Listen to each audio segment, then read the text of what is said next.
Your cheek as you say softly, this might never end, you know where I'll be.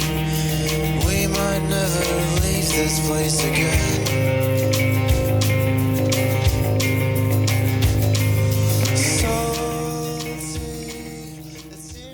Hi, welcome to another episode. Some parts and tools didn't arrive in time, so instead of pulling the injectors out this week and testing them, I'll just run through the car a little bit just to show you guys why we chose this car and why we're spending so much time and effort on it.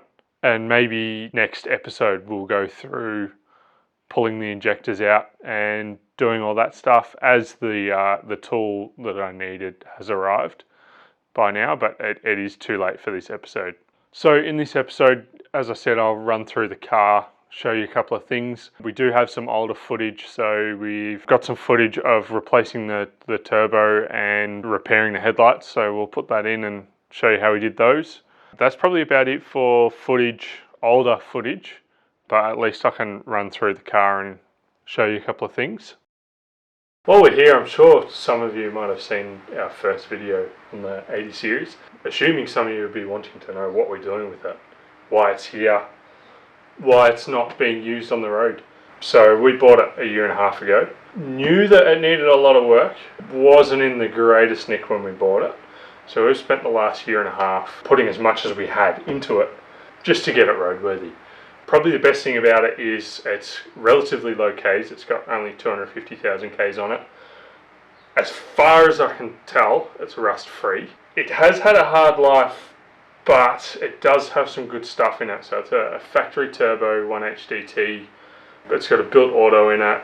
Had a suspension lift, it's got some good bar work. The interior, apart from the carpet, was in good nick, so I have replaced the carpet. But we've generally spent quite a lot of time and money ticking off the roadworthy things. So we went away on a holiday last year in October. We're aiming to actually take this and tow our camper. So we went up to Brisbane for my brother's wedding. So probably 4 weeks before the trip, I thought, yep, the car's ready. We've done everything we possibly could on it. Took it into the local mechanic and it didn't pass. And rather than help us out and work with us to try and get it roadworthy, the mechanic just washed his hands of it. Couldn't plug it into his computer, so he just went, nah, not for me. So we've spent the last, I guess, 3 months or 2 months since we got back from our trip just thinking about what to do with it. Probably the biggest thing is it's had the steering box on the chassis has cracked at some point and someone's plated it. The repair looks fantastic to me. Just need to figure out what to do with that. The other thing is it got pulled up on excessive smoke. Now these 1HDTs are known to be very smoky. This particular one there is absolutely no emissions on it. So there's not a catalytic converter, there's no EGR, there's nothing. So it is very smoky. Half of that is perhaps tired fuel pump and injectors. It's had fuel sitting in it for potentially 6 years, so the fuel in it is probably no good. I've got absolutely no idea how to get rid of it easily. There could be 200 litres of fuel in the thing. We can't even test drive it just to blow the fuel out. So yeah, so actually the next step, which we've got parts on order, I'm actually going to pull the injectors out and show you guys how to test them. You can do it at home. It's really quite simple. I've actually never done it before, but I've done a whole lot of research. It's one of the more simpler things that I've done to a car. I mean, if you can replace your turbo, you can rebuild your injectors. As long as you know what you're looking at, as long as you've got fresh quality parts and you've got somewhere to test it. So I'm hoping next week's episode we'll be able to at least pull them out and test them, see how bad they are. I'm hoping that the injectors are bad so I don't have to pull a fuel pump out. So see what happens next week. One really good thing this car's got going for it is the interior. So as I said, for a car that's 30 something years old, it is actually in really quite good nick. It's a VX, so it's got, you know, the nice seats and the fake wood grain dash and whatnot. But yeah, the seats are in pretty good nick. The driver's seat I had to repair one of the mechanisms, but the actual seat covers themselves are in pretty good nick. They could probably do with some foam. They've had 30 years of people sitting on them, but they're in really quite good condition. One thing, as I said, was the carpet here. So I replaced the entire carpet except for the back. So the back section still has the old carpet, but from the second row seating all the way to the front, this has all been replaced by myself. I didn't film any of it. It was just at a time where I really needed to get it done. We had a really short time frame. It was a real pain in the neck of a job. It took me an entire day of cutting, putting it in, checking it, pulling it out, cutting it, putting it in, checking it, pulling it out. It was really painful. I do not recommend doing it. But yeah, it actually kind of looks really nice. We went for a blue. I thought it was a bit outrageous at the start, but the entire interior of this car is blue, so, and exterior. So I just thought we'd keep with the theme. Pretty cool 90s sort of feel to it. So yeah, hopefully we can be cruising around in comfort very shortly. But I guess I'll show you what's going on in the engine bay next. I'll get a couple of close-up shots so you can see what's going on, but basically I've just checked the pump timing a couple of weeks ago. So I've got a little tool to do that. It's really quite simple. There's just a workshop manual that you've got to follow. So I've had to take the timing belt cover off and the battery out and whatnot. And also some of these intercooler pipes had to come out. I found that the pump timing was spot on. One of my suspicions is that the pump has been played with and the injectors have been played with. It is heaps of black smoke. It's very punchy, very quick, which is probably, it's all good fun and all, but for this type of car, we probably won't need that much power. We're just planning to use it just for a bit of high country fun. Maybe tow the camper if we really have to, but we do have the 200 series for that, so we really won't be pushing this car too hard. Anyway, so the next step will be, I'm going to have to pull all the intake, this cold side of the intercooler piping off, and I'll pull the injectors out and have them retested. Well, I will be testing them myself and showing you guys how to do it.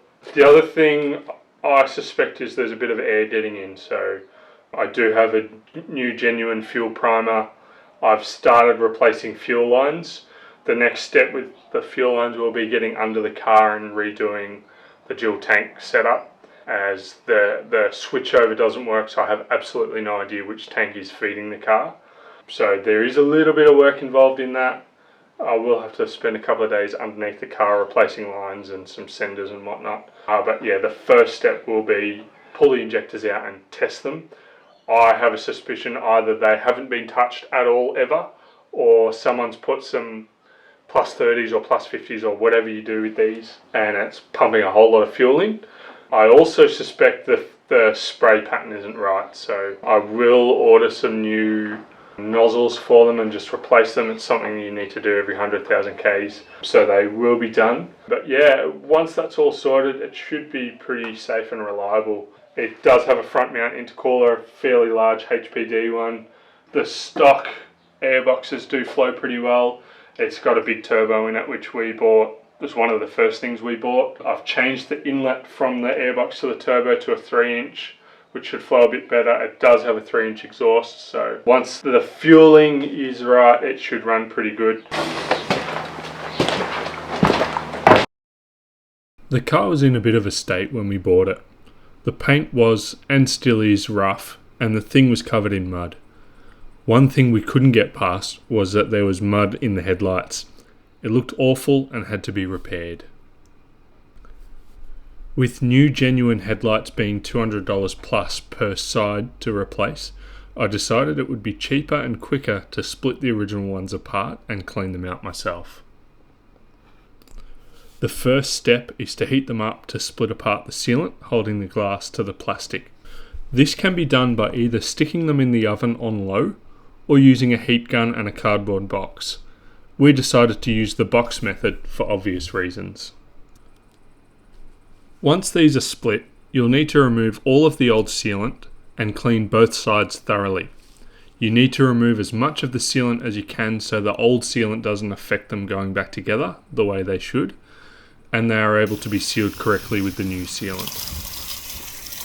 I went a step further after cleaning them and gave the chrome parts a polish with some scratch and swirl remover. You'll want to be super gentle with this as you can remove the chrome plating quite easily. Once both sides were cleaned thoroughly, they were dried and then fresh sealant was applied in the channels on the plastic side. Both sides are then stuck together and clipped into place. The sealant will take time to cure, but you can go ahead and fit them almost straight away. As you can see, the difference is night and day, all for about $20 in sealant and a few hours of your time. Obviously, this works best for glass lenses like these old 80 series ones, but this can be applied to other cars if you can get fresh lenses. I once did this to a VW Bora 4Motion with great results. On your cheek, you know I'm sorry. Another kiss might hurt, I guess this is where we'll be. The next thing on the list was to replace the turbo. When I purchased the car, the previous owner reckoned the motor had blown, which I was very skeptical about with the described symptoms, so he took a punt on it. I suspected a blown turbo, and sure enough, when I pulled the old turbo out, the shaft had about 10 or 15 mil of play in it, and the hot side was covered in oil. New turbo time. After a few weeks of research and deliberation, we decided that instead of buying a new OEM turbo, we'd try something a bit spicier. Cue our high-flowed billet wheel Kinugawa turbo. A fair bit of research went into this, and considering this is a somewhat budget build, we couldn't justify spending the money on a G-turbo, so this was the next best thing. The turbo we have chosen is quite happy to run at 20 plus PSI, although I don't think we'll need that much boost. The next step, once the turbo had arrived, was to have the exhaust manifold sandblasted, flattened and painted. My good mate Elliot handled this in his at-home machine shop. I ordered a bunch of new gaskets and seals and went ahead and reinstalled the turbo. One thing to note with these Kinugawa turbos is at the time they didn't make a 1HDT specific turbo, so the oil drain had to be modified to fit the factory drain bung. I have since checked their new Australian website and it looks like the 1HZ and 1HDT turbos are the same, something to be aware of. With the new turbo fitted, and the intercooler and piping properly cleaned out, there was only one thing to do and test start the car. Problem solved. This job was done almost a year and a half ago, and although I haven't had it on the road properly yet, the turbo has been great. It spools up super quick and sounds great. I will eventually get it tuned. I'm taking requests for sponsorship here, but for now it's doing its job just fine. So next week, now that the tools have arrived, we'll be pulling the injectors out and testing them. I'm really hoping it's the injectors that are, a bit tired rather than the fuel pump. The fuel pump does look like it has been pulled out and played with at some point. It's all very clean and fresh, so that should be okay. I'm just more hoping that someone has neglected the injectors. It is 200,000 Ks old or 250,000 Ks old, so it's probably well and truly due. So yeah, as I said, we'll be pulling those out and running you through how to test them. Once I figure out what's wrong with them, I will order new tips for them, so that will be a future episode. I'll split it up into two parts just because I don't have time to order tips yet. Maybe I might pull one out and just check it on Monday before I go ahead and film the rest of it, so we can have parts arrive on time and maybe get to it by, say, Friday. I'm doing this in my spare time after work, so I'm trying to fit as much in each week as I can, but we'll see how we go. As I'm now 4 or 5 weeks into this, I've noticed that some of my gear is probably not quite up to the task, so probably the biggest one up until now is audio. So I have gone ahead and bought a new microphone, as you can see here, so hopefully the voice quality is a lot better. Next up will be cameras. Right now I'm filming on a full frame digital SLR. It's pretty good, except it doesn't do 4K. So this camera is actually letting us down a little bit. Next step will probably be to buy a GoPro or a DJI Osmo or something like that. So hopefully in the next couple of weeks the video quality will get a bit better. So next step on the car will be, once I've done the injectors, we will, just to try and get rid of some of that smoke and get it past roadworthy, I will order some parts for the exhaust. So it doesn't have a catalytic converter in it at the moment, so that will need to go in. Well, doesn't need to go in by law. This particular car didn't come out with a catalytic converter, but I just thought I'd add one in just to try and clear off some of that smoke and smell, especially as my wife will be driving this more often than I will, and probably picking the kids up in it once it's all happy and reliable. So that will probably be next. It should be a nice easy one to do. After that, we've got some fuel system stuff. So I will, as it doesn't have the changeover solenoid working between the two tanks, I'll replace some fuel line and some solenoids and get that all working and wired up.